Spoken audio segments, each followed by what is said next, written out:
Iran যুদ্ধের 9 সপ্তাহে $29 billion পুড়ে ছাই আমেরিকার। ইরানকে আটকাতে না পেরে এবার কি শি জিনপিং এর শরণাপন্ন হলেন মার্কিন প্রেসিডেন্ট? আমেরিকা এবং ইরানের সংঘাতে এই মুহূর্তে কার্যত চিন্তায় কাঁপছে গোটা বিশ্ব, কারণ লাইফলাইন হরমুজ প্রণালী এখন পুরোপুরি বন্ধ। আর ঠিক এই চরম সংকটময় মুহূর্তে এক বড় পদক্ষেপ নিলেন মার্কিন প্রেসিডেন্ট ডোনাল্ড ট্রাম্প। সোজা পাড়ি দিলেন চীনে। গত 28শে ফেব্রুয়ারি অপারেশন এপিক ফিউরির মাধ্যমে যে সংঘাতের আগুন জ্বলেছিল তা এবার খোদ আমেরিকার অর্থনীতিকেই পুড়িয়ে ছাই করে দিচ্ছে। এই অবস্থায় ট্রাম্প চীন সফর কি মধ্যপ্রাচ্যে শান্তি ফেরাতে পারবে, নাকি এর পেছনে লুকিয়ে আছে অন্য কোনো রাজনৈতিক সমীকরণ? অনেক রাজনৈতিক বিশ্লেষকদের মতে ইসরায়েল যদি আলোচনার টেবিলে না বসে তাহলে কিন্তু কখনোই যুদ্ধ থামবে না। তাহলে ঠিক কোন দিকে মোড় নিচ্ছে পশ্চিম এশিয়ার পরিস্থিতি বা যুদ্ধ? মার্কিন প্রেসিডেন্ট ডোনাল্ড ট্রাম্প ইরানের সঙ্গে যুদ্ধে জড়িয়ে ইতিমধ্যেই $29 বিলিয়ন খরচ করে ফেলেছেন, যা চাপ বাড়িয়েছে মার্কিন প্রেসিডেন্টকেই। এই বিপুল পরিমাণ অর্থ খুইয়েই এবার চীনের কাছে পৌঁছালেন ট্রাম্প। চায়নার প্রেসিডেন্ট শি জিনপিং এর সঙ্গে মার্কিন প্রেসিডেন্ট ডোনাল্ড ট্রাম্পের এই বৈঠক খুবই গুরুত্বপূর্ণ, কারণ আমেরিকা ও চীনের সম্পর্কের সূত্রপাত হয় 1784 সাল নাগাদ। সেই সময় থেকেই শুরু হয় ক্ষমতার রেষারেষি। 1913 সাল নাগাদ আমেরিকার অর্থনীতি ব্রিটেন, ফ্রান্স ও জার্মানির সম্মিলিত অর্থনীতির চেয়ে অনেকটা বেশি পরিমাণে বড় হয়ে যায়। এই অর্থনৈতিক শক্তি আমেরিকাকে অনেকটা পাওয়ারফুল করে তোলে। দ্বিতীয় বিশ্বযুদ্ধের সময় তৎকালীন মার্কিন জেনারেল জোসেফ স্টিলওয়েল চীনের কমিউনিস্টদের সমর্থন করেছিলেন, কারণ তারা এই যুদ্ধে অনেক বেশি দক্ষ ছিলেন। কিন্তু চীনের দীর্ঘস্থায়ী গৃহযুদ্ধ এবং পরবর্তীতে 1949 সালে সফল কমিউনিস্ট বিপ্লবের পর দুই দেশের সম্পর্কের মধ্যে তীব্র সংঘাতের সৃষ্টি হয়, যা প্রায় 2 দশক ধরে স্থায়ী ছিল। 1972 সালে হেনরি কিসিঞ্জারের সফরের মাধ্যমে বরফ গলতে শুরু করে এবং আধুনিক চীনের উত্থান শুরু হয়। ডোনাল্ড ট্রাম্প তার প্রথম মেয়াদে চীনের প্রতি অত্যন্ত কঠোর ছিলেন, বিশেষ করে 2018 সাল যখন তিনি চীনের বিরুদ্ধে বড় ধরনের ট্যারিফ চাপিয়েছিলেন। সেই সময়ে তার ধারণা ছিল চীন পাল্টা ব্যবস্থা নেবে না, কারণ আন্তর্জাতিক বাণিজ্যে তাদের রপ্তানির পরিমাণ আমেরিকার তুলনায় অনেক বেশি। কিন্তু 2026 সালে এসে ট্রাম্পের নীতি কিছুটা পরিবর্তন হয়েছে।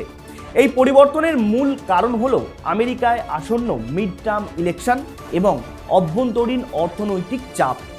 ইরান যুদ্ধের কারণে সারা পৃথিবীতে তেলের দাম ব্যাপকভাবে বৃদ্ধি পেয়েছে।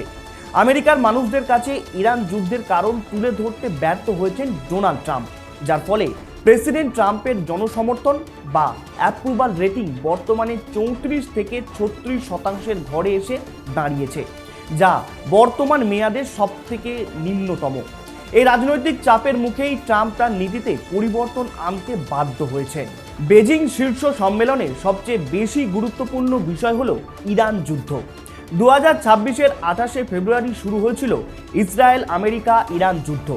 অপারেশন এপিক ফিউরির নামক অভিযানে ইরানের সুপ্রিম লিডার মারা যাওয়ার পরেই আরও ক্ষুব্ধ হয়ে ওঠে ইরান, যার ফলে খুব দ্রুত সমগ্র মধ্যপ্রাচ্যে যুদ্ধে জড়িয়ে পড়ে।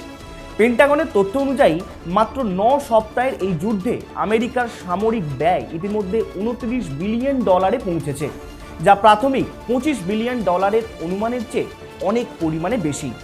তবে অনেক বিশ্লেষক মনে করছেন এই যুদ্ধ যদি দীর্ঘস্থায়ী হয় বা দীর্ঘদিন ধরে যদি এই যুদ্ধ চলতে থাকে তাহলে খরচ $1 ট্রিলিয়ন পৌঁছে যেতে পারে, কারণ প্রতিদিন শর্ট টার্ম খরচ হিসাবে প্রায় $2 বিলিয়ন খরচ হচ্ছে। এই সংঘাতের সবচেয়ে বেশি প্রভাব পড়েছে বিশ্বের জ্বালানি সরবরাহে, কারণ পাল্টা পদক্ষেপ হিসাবে ইরান হরমুজ প্রণালী বন্ধ করে দিয়েছে। এই প্রণালী দিয়ে বিশ্বের 20% প্রাকৃতিক গ্যাস বা এলএনজি এবং 25% ক্রুড অয়েলের ট্যাঙ্কার যাতায়াত করত। বর্তমানে হরমুজ প্রণালী বন্ধ হওয়ার কারণে বিশ্ব অর্থনীতি ধীরে ধীরে ভাঙতে শুরু করেছে। এই অবস্থায় ট্রাম্প শি জিনপিং এর সঙ্গে বৈঠকে বসতে চায়না সফর করছেন। যদিও তারা একে অপরের শত্রু, কিন্তু বর্তমান পরিস্থিতিতে চীনের ভূমিকা খুবই গুরুত্বপূর্ণ, কারণ ট্রাম্প চায় চীন যাতে ইরানের ওপর তাদের প্রভাব খাটিয়ে হরমুজ প্রণালী খুলে দেওয়ার ব্যবস্থা করে এবং ইরানকে অস্ত্র সরবরাহ করা থেকে বন্ধ করে। এগুলো বন্ধ হয়ে গেলে মধ্যপ্রাচ্যে আবার আগের অবস্থায় ফিরবে এবং বিশ্বে বাণিজ্য সচল থাকবে, এটা কিন্তু একেবারে নিশ্চিত। বর্তমান সময়ে আমেরিকা এবং চীনের বাণিজ্য যুদ্ধ এক প্রতিযোগিতায় পরিণত হয়েছে।